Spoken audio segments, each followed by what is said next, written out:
Hello and welcome to The Week in 60 Minutes, brought to you by Spectator TV. My name is Freddie Gray and I will be your host on the show this week.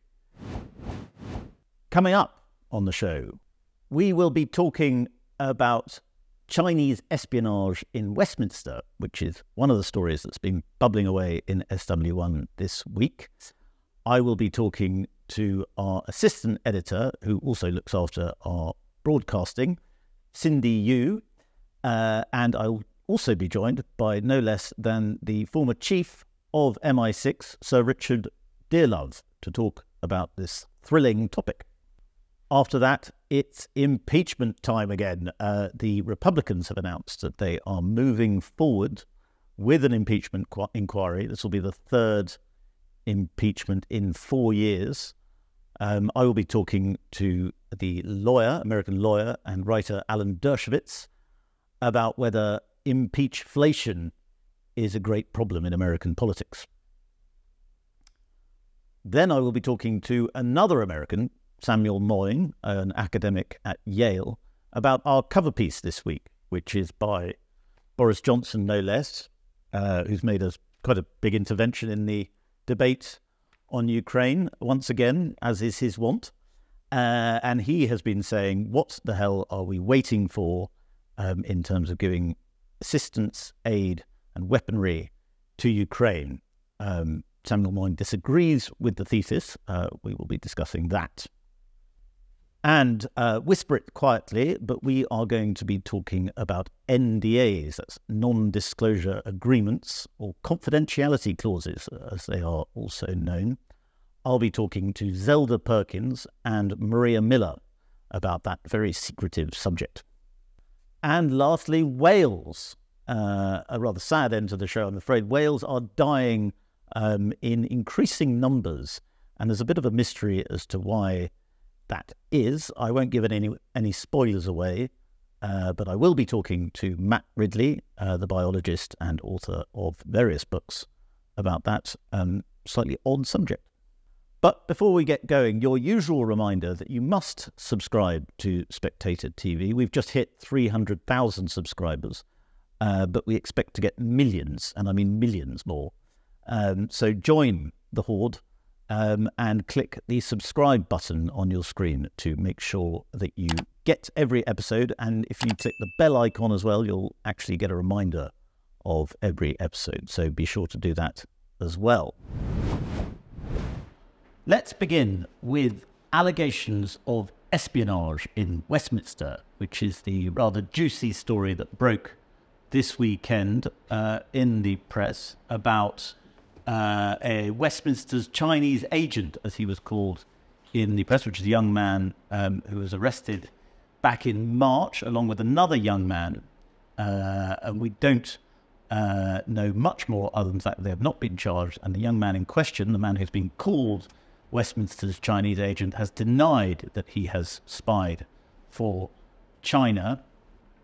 To talk about this, I'm joined by Cindy Yu, who is our broadcast editor and host of our Chinese Whispers podcast, and also by no less than Sir Richard Dearlove, who is the former chief of MI6. Cindy, I'll start with you because you've written a piece in the magazine which has, as far as I'm concerned, a very amusing opening about what it was like to see your face in the national press in a picture with the alleged spy for China. And I suppose I should start with the obvious question, which is, are you now or have you ever been an agent of the Chinese Communist Party? No, Freddie, I haven't been, and I am not at the moment either, although, of course, spies would say that, wouldn't they? This picture was in the papers, as you say, on Sunday or on Monday, and it was me with this alleged spy at a panel in Westminster in Parliament earlier this year. We were actually, ironically enough, doing a panel called Defeating the Dictators. As you know from my role reporting on China, I often get invited to this kind of Westminstery discussions. So I did know him from a professional capacity. And I also write in my piece as well that actually sometimes we went for a drink And last time I saw him, we actually ended up at a friend's flat and played some Codenames, which for viewers who don't know is a board game based on espionage where rival spy masters race to rendezvous with their field agents, and me and this alleged spy actually smashed the other team. But I didn't realise until the news of his arrest came out over the weekend that I actually hadn't heard from him for 6 months. And now it's pretty clear why not. Yes. So, Richard, let me turn to you. I mean, it's talked about. Everybody who's ever had an intelligence source, or everybody who's known anyone who's ever talked to an intelligence source, seems to have known that there is a lot of Chinese espionage in Britain. I think the general view is that we've been quite compromised for a long time. Is that your sense? Well, I think that the Chinese intelligence machine, let's call it that, has been pretty active in the UK. But I think you need to make some distinctions about what this activity consists of, because, what they might do in Parliament is rather different from what they might do to steal intellectual property or, other activities in which we know they engage. And there's no question that as China has risen as a regional and then global power, their various agencies have become much more aggressive, much more active than they used to be. And they are, let's say, a feature of the global espionage scene, if one could call it that. Yes.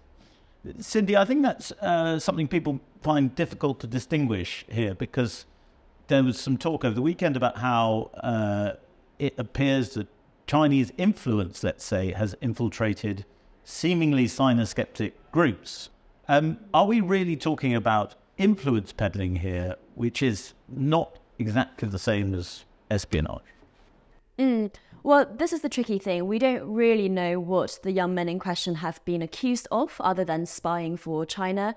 The reporting around it, the Times has gone the furthest of anyone, has said that materials were exchanged, information was exchanged, but it wasn't classified, although it was sensitive. So Richard might know more than me about where that line is drawn. It could be that if you are someone who is in Parliament, you know the kind of gossip, the things that people talk about in the corridors, who's up, who's down, and those might be the sorts of things that China is very interested in, where, in the best case scenario, or the most charitable understanding, the people being accused didn't realise what kind of information they were sharing. Of course, as you say, on the other end, there is espionage. Now, we just simply don't know, and no charges have been brought, and until they are brought, we probably won't know exactly what is going on here. But, the wider question of what is influence and what is interference, I think is really, really important. We have to have China in the world. I mean, it's not going anywhere. Chinese people will be here. Chinese businesses will be here. Chinese, all sorts of companies and politicians will come and visit. So where is the line being drawn? And where is it okay to have influence? Where is it covert interference? And I think that, that is a really, really tricky question. And I think that's one that the UK, for the first time in a long time, China is rising at a time when the UK doesn't feel as strong as China. So these are the questions that we're grappling with, really.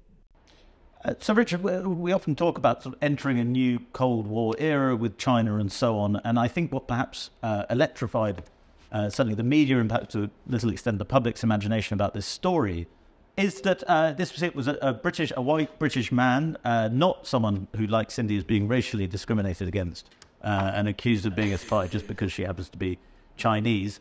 This is a British man, and it has sort of echoes of the spy stories that we all know and are thrilled by from the Cold War, of Kim Philby, Anthony Burgess, of actual treasonous British activity.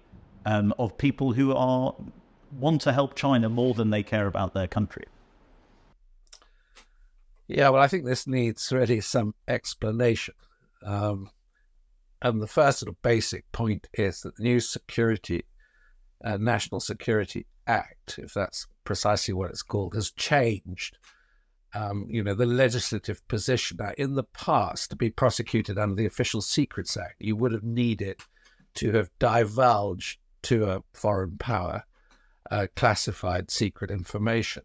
And, the terms were very clear, were very limited, were very precise. The National Security Act has introduced a broader offence, and that is to be an undisclosed agent of a foreign power, and it's copying legislation which has been in force for a long time in the United States. Whereas if you're acting as a lobbyist around Congress or the Senate, if you're doing it secretly on behalf of a foreign power, you're breaking the law. Similarly in Australia, and this reform is long overdue, because look, the way that intelligence services behave is, they cultivate people.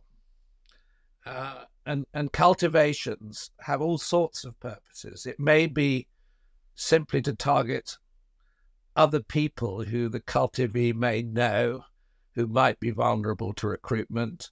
They're infiltrating themselves into your circles, into your lifestyle, and obviously Parliament is of great interest to foreign intelligence services. And to be of interest to a foreign intelligence service, you don't necessarily need to know anything secret at all.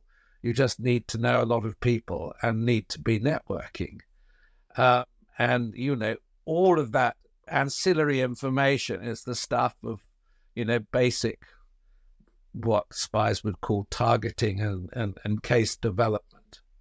Now, I think in this particular case, what's interesting is that the young man's protesting his innocence and doing it very vociferously.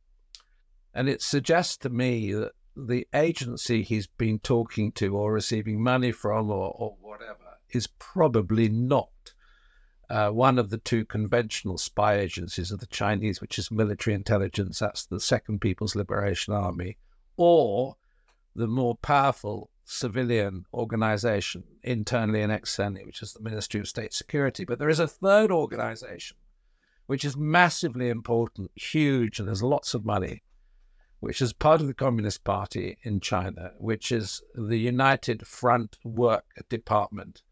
And its specific role is to, as it were, take down the sort of effectiveness of bodies criticizing China, or to sort of render them less powerful, less influential, and at the same time to strongly promote the interests of the Chinese Communist Party and the Chinese party leadership. The original purpose of the works of this department, which has this rather bizarre name, was actually to undermine and knock out other political parties in China and around China at the time of the Communist Revolution.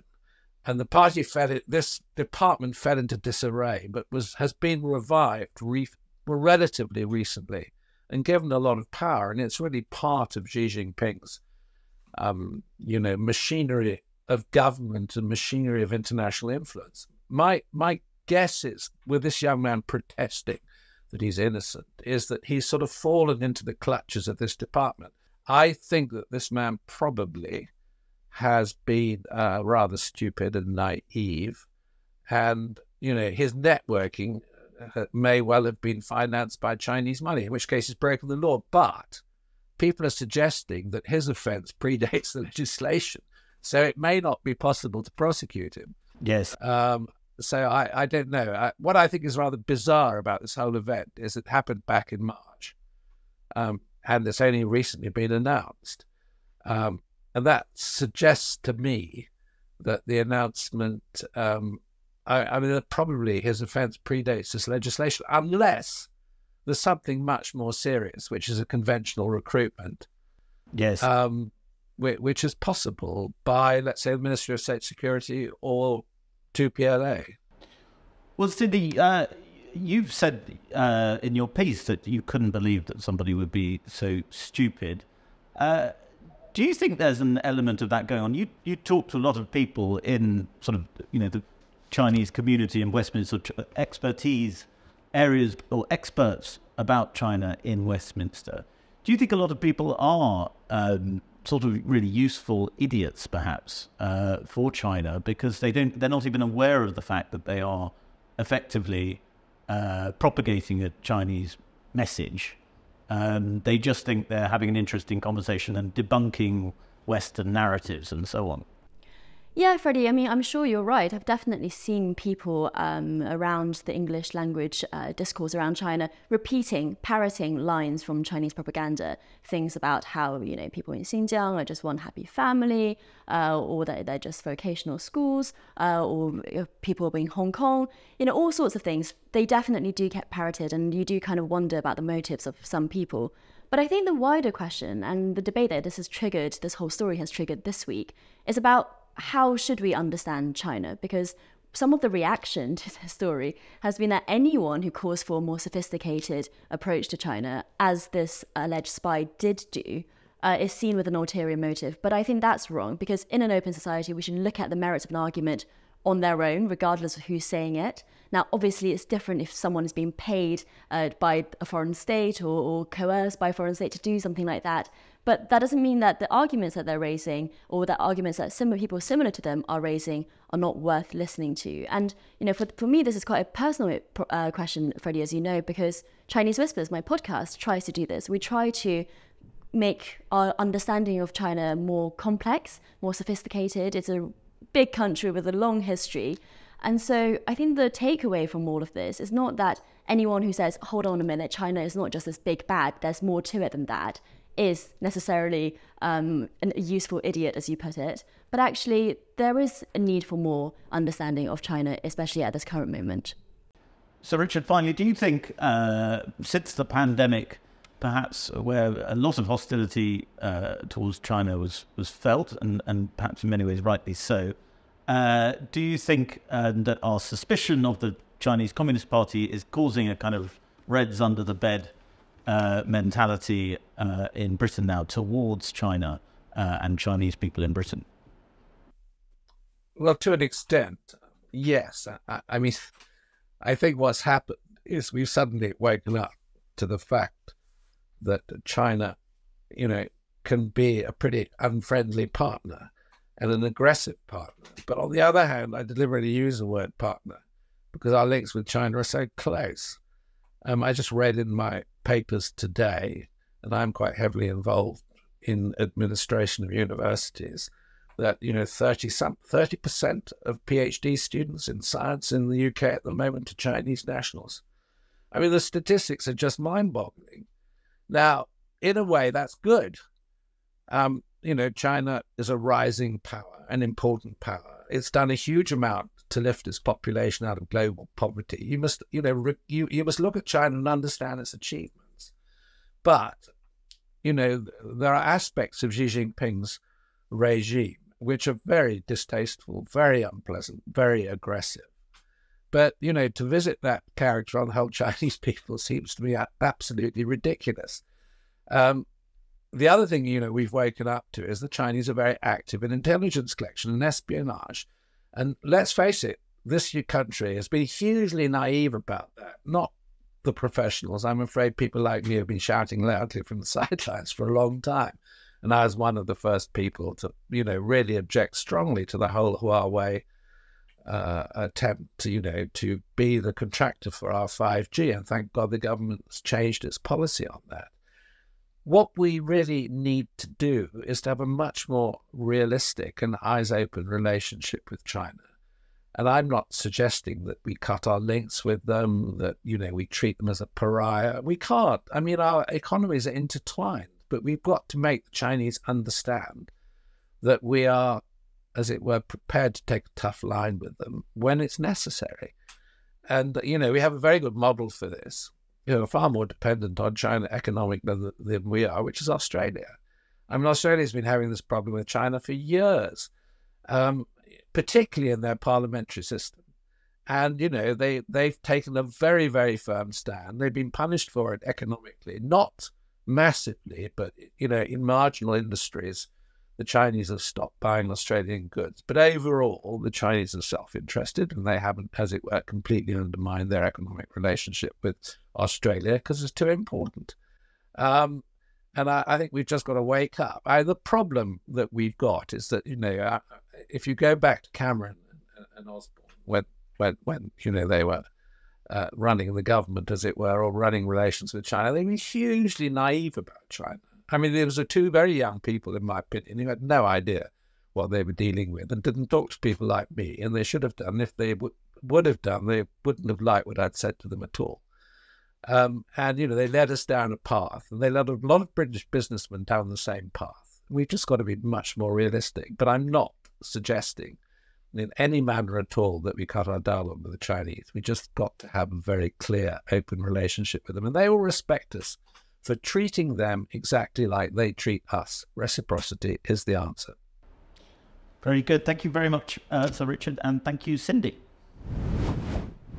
Now let's turn our attention to America, where this week the House Speaker, the Republican House Speaker, Kevin McCarthy, has announced that Congress will be launching an impeachment inquiry into Joe Biden over his links or possible cooperation with Hunter Biden, his son's dodgy business dealings with foreign entities. It's a very murky topic, and the Republicans have been digging at it for some time. However, pushing on towards an impeachment is a significant move and could change the story entirely. I'm joined now by Alan Dershowitz, who is the lawyer, as well as the author of Get Trump. And Alan, I thought I'd start by asking you, there's quite a few commentators who are already saying that this is a big mistake from the Republicans, at least from a political point of view. Do you agree with them? I think so. I think they're making the same mistake the Democrats made when they tried to impeach President Trump twice on grounds that were not acceptable in the Constitution. There's no basis in the Constitution for impeaching a president who has, quote, created a culture of corruption, which is what McCarthy said about him. He has to have committed treason, bribery, or other high crimes and misdemeanors. I don't even think he has enough Republicans at this point to bring about a vote in the House. He's just setting out the members of the committee to investigate. It's designed largely for internal political purposes. Congressmen from Florida and other places have threatened the leadership of McCarthy unless he moves against Biden. So this is a political decision. It will backfire in the same way I think that the Republicans made it backfire against the Democrats when Trump was impeached. I predicted this. When I defended President Trump on the floor of the Senate, I predicted that the Republicans would do the same thing, tit for tat. And it's wrong when either side does it. Neither side should be allowed to weaponize and distort the Constitution. Well, I think we should talk about that next. But it struck me that the timing is quite bad for the Republicans, in that Joe Biden has just been on an international trip. He went to Hanoi and delivered a very embarrassing speech where he didn't seem to know where he was. There was a CNN poll out last week that showed him performing very, very badly with the American public. I think 75% of Americans are seriously concerned about his mental and physical health. What the Republicans seem to have done, though, now is perhaps changed the narrative and flipped the script at precisely the time when the electoral calculus seemed to be settling in their favor. Both sides are doing that. Both sides are scrambling the electoral calculus. The Democrats are trying to indict former President Trump. They're trying to remove him under the 14th Amendment. That, too, distorts the Constitution. Both sides are trying to use the Constitution to improve their electoral chances. And I think in both cases, they may actually backfire. I think what you were getting at earlier, Alan, is this idea of impeachflation. That was meant to be an emergency mechanism in the US Constitution is now being cheapened since we've had, this is now the third impeachment inquiry in 4 years, and that it ties into exactly what worries Americans most about their politics, which is that it's completely dysfunctional. And it's just two sides using legal mechanisms and all sorts of dirty tricks against each other, and that the political system is broken. Is that not the real problem here? Yes. In fact, James Madison, the father of the Constitution, said that misusing impeachment would turn the United States into Great Britain, because in Great Britain, it's very easy to get rid of the prime minister, just a vote of lack of confidence, as we have seen over the years. And the U.S. presidency was supposed to be stronger and more enduring than the prime ministership in any parliamentary country. And so Madison rejected the concept of impeaching a president for maladministration or for doing the kinds of things that the Republicans now claim that President Biden has been doing, and the Democrats claim that President Trump was doing. Great Britain's a great country, but we have a different method of ridding ourselves of the chief executive than Great Britain does. Lastly, Alan, I don't know if you've seen this slightly eccentric story about the Libertarian Party, which is actually America's third largest political party. And they've applied to put Joe Biden and Senate Minority Leader Mitch McConnell, who's 81, Biden is 80, under a conservatorship because they feel that the elites are too geriatric to be trusted with running America. It's obviously a bit of a stunt, but firstly, with your legal hat on, do you think it's actually feasible? No. We do have a geriatric. We have too many old people in too many high positions of power. We need more young people in politics, but the answer to that is not some kind of a mechanism for changing the election system. If you don't like who is your leader, vote against them. I'm going to vote against Donald Trump for the third time. Many people will vote against Biden for the second time. That's the method of removal in the United States. None of them have committed impeachable or removable offenses. Alan Dershowitz, author of Get Trump, thank you very much for joining us. Thank you. Now, on the cover of this week's Spectator magazine, Boris Johnson, the former Prime Minister, has intervened again in the debate on Ukraine. And he has written to urge the British government to help Ukraine more. What the hell are we waiting for, he says. We should be supporting Ukraine now in ways that we perhaps didn't realise we should have done before, with as much hardware and as much kit and as much material support and financial backing as we can. I'm joined now by Samuel Moyn, who is a professor at Yale. Samuel, I'll start by asking a very simple question. You've read Boris Johnson's piece. What did you make of it? Well, it's very rhetorical, but in the end, it engages in, crass speculation that just more of the same, even more money, even more weaponry will change the equation. And there's an overstatement of, how much Ukraine's achieved with what we've given them so far, combined with just a leap into the dark about what it could achieve if we just gave them more. And that's not an argument. It's just blind hope, more blind hope when it's not working. Well, as Boris Johnson does say in the piece, he makes a fairly good case that the war hasn't gone according to plan to Vladimir Putin. Russia occupies a lot less of Ukraine than it did. The counteroffensive he concedes, the Ukrainian counteroffensive he concedes, hasn't been going very well, but is making some progress. Do you think perhaps you're being a little too cynical of the argument that Ukraine can win the war? I'm avoiding engaging in any speculation about what could happen. I do think we need to look back to decide how hopeful we ought to be now that the equation can be changed. It's, of course, true that Putin has performed dreadfully. His generals have, lost the war from its opening days. And yet, within a couple of months, the battle lines had basically stabilized long before the counteroffensive, with the exception of the events last summer in April through July of 2022, when Kharkiv fell. Basically, Russia's controlled the same eastern territory with some minor modifications.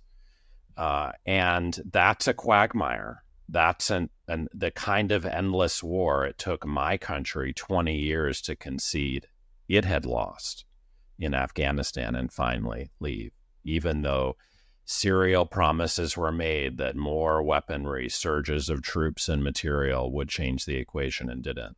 So Boris Johnson was there in power in Ukraine in April, when basically the battle lines had stabilized, and he insisted to Zelensky that peace options not be pursued. And yet all this time later, with all the loss of blood and treasure, we're in approximately the same place. So on the basis of that background, trumpeting the counteroffensive for what it can do in the future seems hollow, seems not to match the experience we've actually had of the war to date. Well, Boris's argument is that we, by allowing Putin to win any ground inside Ukraine, we would be conceding that it's okay for an autocratic power to attack a sovereign country. What do you make of that point? I think it's very serious. Of course, precedents are set, and arguments about appeasement and its consequences go very far back in the history of your country and the history of world politics in consequence. Meanwhile, at Munich, misguided statesmen were lulled into believing that Hitler would cage his stormtroopers. But as far as I can see, there actually has to be a realistic option of an alternative. And in spite of my country going as far as illegally sending cluster munitions to aid in the counteroffensive, there does not appear to be such an option. And that's where the former prime minister's piece gets very long on rhetoric and short on detail and fact. There are some weapons system mentioned that Zelensky is now asking for, but he, of course, asked for cluster munitions too, got them, and has received a lot of gifts of the highest tech weaponry available to the most advanced armies in world history. And yet, though Putin's lost the war, he's been relatively intransigent in holding the ground he holds. So that's the reality. And I would think we need to give a little bit more attention to what it would mean to stare it in the face rather than hope against hope that it can be changed through some, new means. Do you think you talk a lot about rhetoric there? Do you think a lot of that rhetoric is because of a perhaps unconscious awareness of the fact we are the West and Ukraine and Russia are in a sort of stalemate situation? Do you think it might be to do with the fact that you could have a different president in America quite soon? You could have different leaderships all over Europe quite soon. And that the time for making some final push in Ukraine is running out? I think that's very insightful. I mean, it's been clear for some time that Western policymakers understand that the window is closing, not just because of the fearful possibility that Donald Trump could return to the presidency seems likelier every day, but also because that the exhaustion of Western publics has long since set in. Their attention is strayed. It's very difficult to muster the political legitimacy for more war funding, especially given the blight at home that money could have addressed, including in the United Kingdom. So it is absolutely right that this seems, for those who want to take a last chance, another bite at the apple, to take it now. But the question for them is, why haven't they already had their last chance to change the equation, which many of us hope to see, and yet it hasn't happened? Boris Johnson, finally, Samuel. Boris Johnson, of course, is a big fan of Winston Churchill. It's quite possible that he sees himself as a Churchillian figure. And of course, Winston Churchill was very hot on rhetoric. And I think it's fair to say, although there is some academic dispute about it, history did vindicate him to some extent on that front with World War II. Who's to say that you are right and that Boris Johnson's rhetoric about the danger of autocracy and authoritarianism is wrong? Nothing. And I want to be very clear on that I'm indicting the former prime minister's overconfidence without taking a confident stand myself. I can't prove that this war will remain a quagmire that it is indefinitely. It just seems like there's reason to believe it. But I think we've seen so many times since Churchill lived, including when he returned as prime minister in the midst of decolonization, when a moment of appeasement and the moment of defending the British Isles against Nazi aggression just were used as a false analogy to justify endless wars and military quagmires. And this looks again to be one of those instances. And so could Johnson be right that we can summon Churchill's ghost again for the right moment? Absolutely. But he's likely wrong because it's been done so many times. Yes. With the predictable outcome. And I know I said finally last time, but I'd like to make this one finally. You talked earlier about the quagmire of Afghanistan and Iraq. I suppose perhaps that could be the wrong analogy to use from a Western perspective because, of course, this is Putin's potentially quagmire, correct, not ours, because he is the invader. Well, but it's not as if one has to choose one or the other. It's clearly Putin's quagmire, but it would also seem to be Ukraine's and ours collectively in the West in providing assistance for what looks to be a war of basically stable position. And so there's no reason to choose. It's absolutely true to emphasize how grievous a mistake from his own perspective Putin clearly made, and the situation in which he finds himself. But that doesn't eliminate the realities of our situation in opposing him. Samuel Boyd, thank you very much for joining us on Spectator TV. Thank you. We have an interesting piece in the magazine this week from Daisy Iliff, who has written about her experience at ITN, which of course broadcasts Channel 4, Channel 5 and ITV.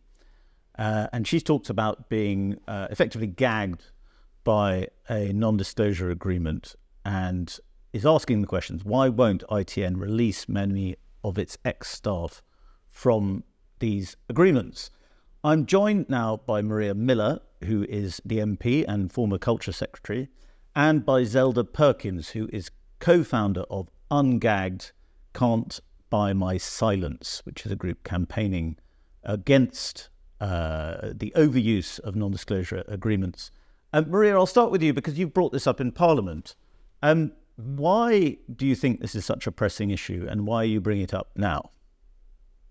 Well, in Parliament, we pass laws to try and make the country work better. One of the areas of legislation we have is to protect victims of discrimination at work. And if non-disclosure agreements are used to cover up allegations of discrimination at work, in effect, they're potentially silencing people from speaking out when they've suffered something that could well be against the law. Now, in theory, that should not be the case. Non-disclosure agreements should never be used to cover up criminal wrongdoing. But in essence, they've become seen as an industry standard by many employers and are effectively silencing victims of wrongdoing. And that's just not right. It's actually against the rule of law. Zelda, you've been campaigning about this for some time. Do you think we're about to turn a corner here? Do you think we're about to come to a realization that NDAs have become far too widespread and need to be clamped down on? I hope so. I mean, we're turning incrementally round a corner. In fact, this year, the government legislated to prohibit the use of NDAs in higher education between staff, students, and visiting speakers. So they have actually acknowledged the fact that using NDAs to cover up misconduct, and that includes discrimination, bullying, sexual harassment, anything of that form, they've acknowledged that that's wrong. So that's a great step. That's the first law of its kind actually in the UK. And that is protecting millions of students now and hundreds of staff, thousands of staff. But unfortunately, we still have the rest of the economic workforce vulnerable to being silenced by non-disclosure agreements. I think one of the biggest problems is that since the word or the acronym NDA has become more exposed, ironically, people are actually in a more dangerous position because employers and HR departments and lawyers are now no longer using the word NDA. They are just putting into settlement agreements, it's a standard settlement agreement, it has a confidentiality clause, or it's a non-disparagement clause, or it's just standard settlement. And there's a big difference between an NDA and a settlement. There's no difference between an NDA and a confidentiality clause. Yes. Actually, that's what I wanted to ask about. To what extent are NDAs or confidentiality clauses actually enforceable when it comes to issues that don't relate to the immediate business interests of the client? For instance, let's say sort of a culture of sexual harassment in the office. Are NDAs actually legally enforceable? Well, that has to be tested, but essentially the majority of them would not be enforceable if they were put in front of a judge. However, the likelihood of a vulnerable victim having the money or psychological or emotional wherewithal to take this agreement and test it in court is very, very unlikely. And that's the gamble that employers take. With a private contract, I mean, for instance, with mine, I was not even allowed to hold a copy of it, so I couldn't test it. And most of the clauses say that you're not allowed to speak about its existence. So if you can't speak about its existence, how can you get a second opinion to find if it's legally enforceable? They're really a tool of threat and abuse, and continue the abuse that the victim has possibly suffered at the beginning and make it more traumatic in the long run. Yes. Maria, I think that's the point, isn't it? Perhaps that it's not so much that we need a legal change or a piece of legislation, so much as people just need to be more aware of the fact that they can't necessarily be held to ransom by scary-looking contractual agreements that they may have signed. Well, we've already been there, haven't we, with people being required to be given professional legal advice before they sign redundancy agreements. The truth is that for too many years, lawyers were part of the problem as well. The SRA and others, the Bar Council, are now really alerting their members to the misuse of non-disclosure agreements. But unfortunately, very, very many of these sorts of severance agreements, and we're talking here where somebody's left employment and, you know, that there are allegations which there may well have been a payment to form an agreement. And then, you know, confidentiality is the price that's paid. So many of the people drawing these up are not lawyers. They are maybe not even HR professionals. And what I'm finding when I raise these issues with industry is that they plead that it's an industrial norm. These are, you know, there are settlement agreements that are used across industry. And clearly it's being normalized that these sorts of secrecy clauses in there, if they are enforceable or not, can only be tested in the courts. And of course, the employees who are affected will be risking potentially having to pay back maybe thousands of pounds of severance pay if they were found to have been in breach of their non-disclosure agreement. And that's a price that most people simply can't afford to pay. Well, allow me to play devil's advocate for a moment. I mean, if you sign an agreement to accept money on the condition of not saying something, and then you do say something, is it not fair that you repay the money that you've agreed to take for not saying something? Well, if you have, say, been subject to maternity discrimination or maybe discrimination because you're a disabled person, the fact that you've left that job because of allegations in those areas will probably put you in a position to take an employer to an employment tribunal, and you would have been eligible for some sort of payment. So the notion that but the employer clearly will not give you a financial settlement, avoiding then the embarrassment of going to an employment tribunal without a secrecy clause in that agreement. Now, that person's in an invidious position, aren't they? Do they, particularly if they're a young mum, maybe, who's just come back into the workplace, got a small child, have they got the money to go to an employment tribunal? Or would it be easier to take that money, which maybe they're due, quite rightly, and sign a secrecy agreement as part of the piece, maybe feeling that they have very little choice but to do that?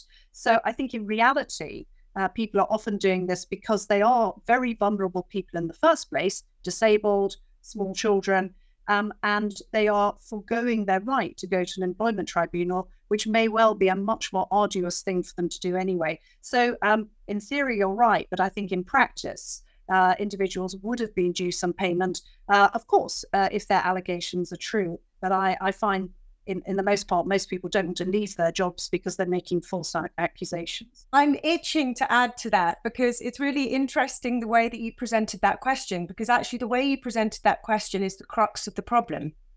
What you asked was, if you've been paid some money to keep quiet and then you speak, isn't there something wrong there? The point is that at no point should you be being paid money to be silent about abuse or discrimination. You are being paid money as compensation for agreed harm or an agreed fact that you can't solve or resolve the issue at work. You are agreeing to not take this further legally. That's what a settlement agreement is about, and that is perfectly reasonable. And there are often cases where it's he said, she said, she said, she said, he said, and nobody can agree and there's no proof, and so we can't tell if it's right or wrong. So the two parties will agree to settle. That settlement money is for the damages, and it is not to take the case further legally. It is not to not speak about a trauma that has happened to you. Now, I think Maria will back me up here, is that it is the statistics in terms of people who make vexatious claims and want to go to the press to talk about what has happened to them are minimal. The reason that people are now going to the press every week, it seems, with scandals and breaking their NDAs and speaking about toxic work environments is because they are desperate, because they have been silenced, because their life has been altered forever by this. Instead of it being an incident that is then dealt with correctly and everybody walks away in the correct way, what happens is they're silenced. They're not allowed to speak to, they're not allowed to go to group therapy. They're not allowed to speak to their husband or their wife or their therapist. Or certainly in my case, I was not allowed to speak to the HMRC or the police without getting further permission from my aggressor's lawyers, which isn't enforceable and isn't correct, but it was to me. Now, when people become desperate, that's when they go to the press. When they've asked to do something the correct way, when they've asked for help, where they have maybe whistleblown. But settling is not about being paid for silence. Those two things are exclusive of each other.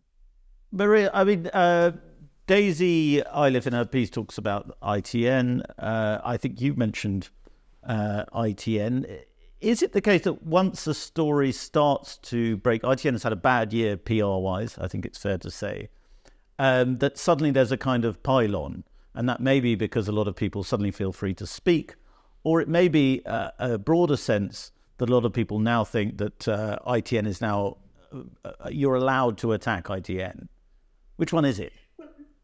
Okay, so I think non-disclosure agreements, silencing agreements are a problem across all sectors of industry. They're seen as an industry standard clause that you put in there, and, in many ways, not really thinking about the harm that you're causing. So I don't think there's any one sector that's particularly got the stranglehold on this problem. It's across the board.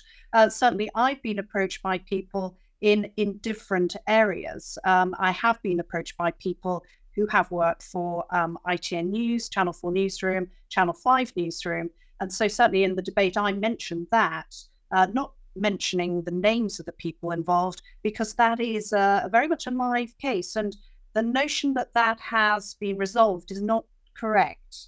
And I think that we've also got to be prepared to hold people to account for what they're saying. And certainly when it comes to news outlets, whether it's The Spectator or others, perhaps we have to hold you to a higher standard, because you are there to provide facts for people to understand current events. So maybe they do have to be held to a higher standard.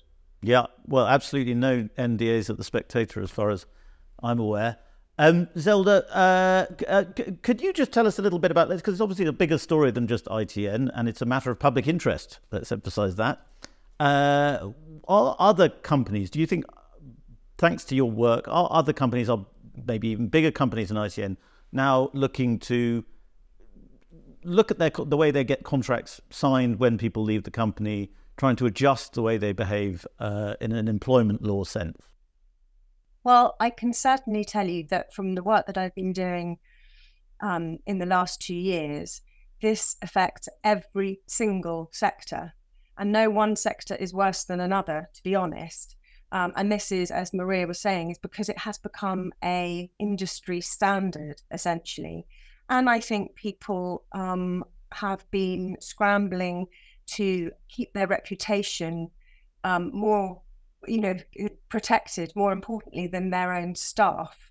And this often comes down to financial gain. But interestingly, if you have a healthy workforce and you are looking after your staff, you are going to be a higher performing company.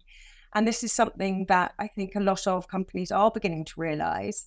And whether they're choosing to change their policies for ethical reasons or for financial reasons, I don't really mind. The point is that NDAs should not be being used. They're being used abusively as a tool to silence people. We've started at Can't Buy My Silence a voluntary pledge for businesses in all sectors to sign up to agree to not use non-disclosure agreements in the wrong areas, to only use them for protection of intellectual property and trade secrets, which is the appropriate place for their use. Now, this pledge is what we did with the universities, and it actually really helped push the legislative change. And it's been very interesting for me approaching big businesses, from big tech companies to high street banks to law firms, to see their response to signing up to a pledge that is purely saying they will not use them internally with their staff. I'm having to work quite hard, but it's very clear which companies are moving forward and want to be seen to move forward. The other important thing about this pledge is that it's not retrospective. We understand that nearly every sector uses and has used NDAs. We're not out to get people. And, this is an opportunity for companies to step forward, go, okay, we've had the wrong way of dealing with misconduct in the past, and we want to move forward. And this is a great opportunity. And this was a great opportunity for ITN to lead and show that they understand that in the past, this is something that has been used regularly, and that they want to make a change, and that they want their staff to be looked after. Now, I can tell you, if you released all of your past staff from NDAs of your own volition, it's very unlikely that they'd then go running to the press. They would just want to be able to know that they were free to speak to their friends and family if they chose to. If you keep holding these people gagged, I'm afraid this is what happens with an article exposing the misuse of gagging orders, in a newspaper, in a magazine. Maria, if we assume that sunlight is the best disinfectant, do you think, as a principle, it has to apply to the employee and the employer equally? In that if there is a dispute after someone has left their contract, the employer should be just as free to say what happened with the employee as the employee is with the employer? Well, we already have really clear laws on defamation. So if an employer or an employee fall out, that they come to an agreement that an individual is going to leave, there may even be a payment in hand. The likelihood of either of those parties wanting to talk about it publicly, I think, is quite slim. The employee, because frankly, they'll want to move on, and the employer, because they don't want to have their perhaps their dirty linen washed in public. So I think the reality is that people will just move forward. The important issue for the victim, though, is they don't feel as if they can't seek help, and that they can't explain to a future employer why they may have left the employee of their previous their previous job. At the moment, there are people who've got gaps in their CVs, maybe leaving employment, not able to say why. It's creating problems that I think are very unnecessary. Our defamation laws are there if people do start to speak out in a way which is untoward and untruthful.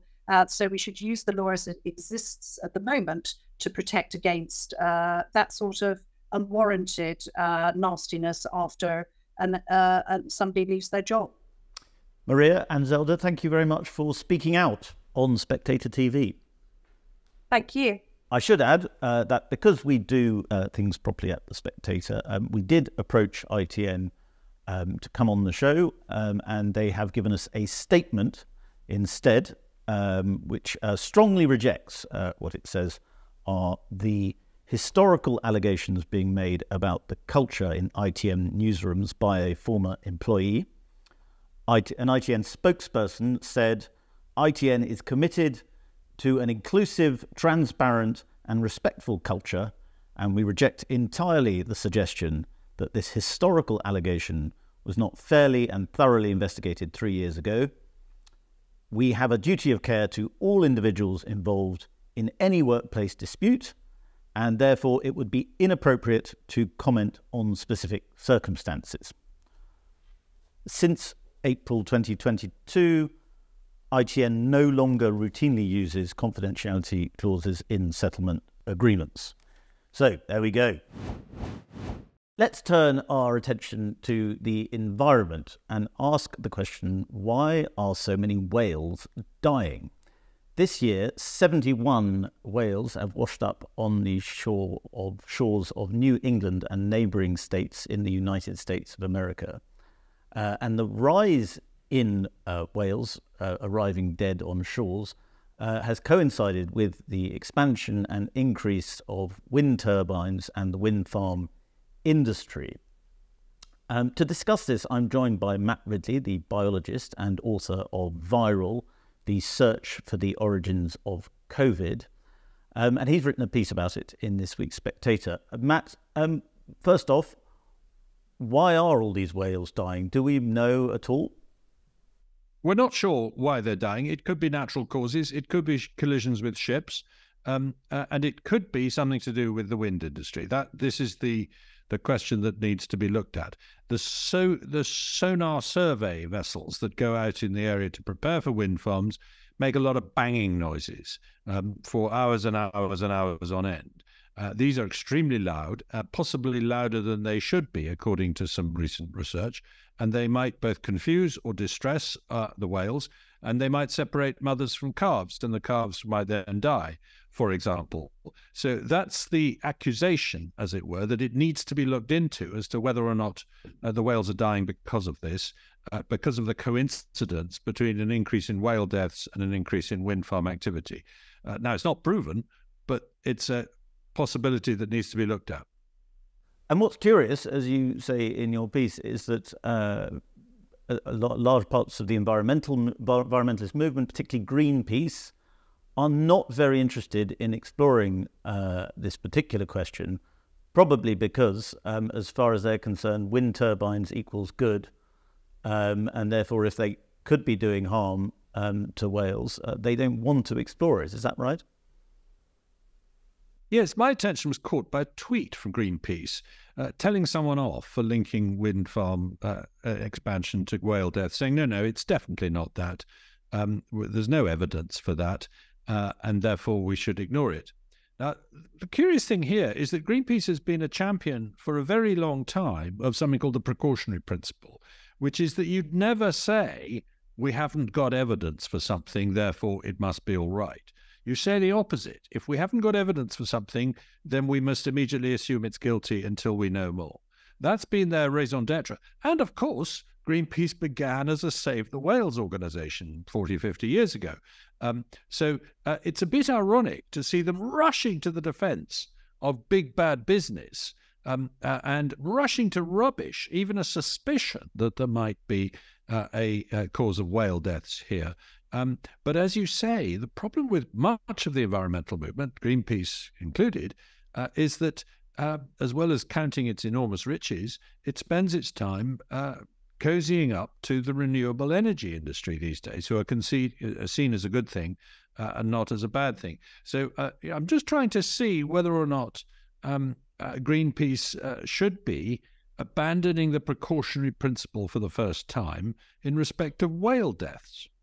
And again, as you point out, they would never have been so cautious about suggesting, let's say, genetically modified crops, which is, I know something you've written a lot about. They would never have been so cautious as to sort of disabuse people of the idea that genetically modified crops might be dangerous. Correct. Greenpeace has campaigned long and hard against one genetically modified crop in particular called golden rice, which is a vitamin A enhanced rice with an extra gene from a different plant in it, and which can make a miraculous difference to the death rate of kids in very, very poor cities in the developing world who rely on rice as their staple food. But for 20 years, Greenpeace has been the main opponent of this technology, saying we don't know that it's safe. Sure, there's no evidence of harm, but we don't know that it's safe. Well, suddenly they're saying there's no evidence of harm, so the wind industry is safe. That's a double standard. It does appear to be a double standard. I wonder if have you had any feedback from Greenpeace in your inquiries? No, I've not had any detailed, but I have followed what they're saying on social media. And as I say, they're sticking to the line that the wind farms can't be the cause of the death of whales. Matt, we'll leave it there, but thank you very much indeed for coming on to Spectator TV. That's a very intriguing. That's it for this week. Thank you very much for watching Spectator TV. I hope you've enjoyed it all. A quick reminder, do subscribe to our Spectator YouTube channel, 300,000 and growing fast. And by the time I see you again, I fully expect us to be at 400 or 500,000 at least. Thank you again. Goodbye.